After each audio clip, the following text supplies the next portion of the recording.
ভারতে লিঙ্গ পরিবর্তন করতে গিয়ে ৫ বাংলাদেশি গ্রেপ্তার হয়েছেন। দিল্লির জাহাঙ্গীরপুরী মেট্রো স্টেশনের কাছ থেকে তাদের গ্রেপ্তার করা হয়। বুধবার জার্মান সংবাদমাধ্যম ডয়েচে ভেলের এক প্রতিবেদনে এ তথ্য জানানো হয়েছে। পুলিশ জানিয়েছে, গ্রেপ্তাররা প্রত্যেকে রূপান্তরকামী, তারা অবৈধভাবে অনুপ্রবেশ করে সেখানে অবস্থান করছিলেন। তাদের সকলের দিল্লিতে হরমোনাল ট্রিটমেন্ট চলছিল, এমনকি কিছুদিনের মধ্যে তাদের লিঙ্গ পরিবর্তনের সার্জারিও হওয়ার কথা ছিল। গ্রেপ্তারকৃতরা হলেন শেরপুরের বাসিন্দা মোহাম্মদ শাকিদুল, মোহাম্মদ দুলাল আক্তার ওরফে হাজরা বিবি, ঢাকার বাসিন্দা মোহাম্মদ আমিরুল ইসলাম ওরফে মনিকা, টাঙ্গাইলের বাসিন্দা মোহাম্মদ মাহির ওরফে মাহি এবং দিনাজপুরের বাসিন্দা সাদ্দাম হুসেন ওরফে রুবিনা। তাদের প্রত্যেকেই হরমোনাল থেরাপি চলছিল। লিঙ্গ পরিবর্তনের প্রাথমিক সার্জারিও শুরু হয়েছিল।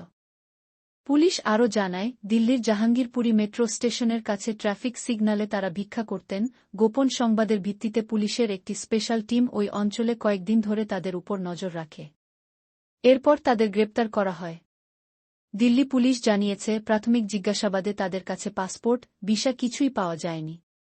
দালালদের মাধ্যমে তারা পশ্চিমবঙ্গের সীমান্ত পার হয়েছেন। এরপর তারা দিল্লি এসেছেন, সেখানে তারা লিঙ্গ পরিবর্তনের চিকিৎসা করাচ্ছিলেন।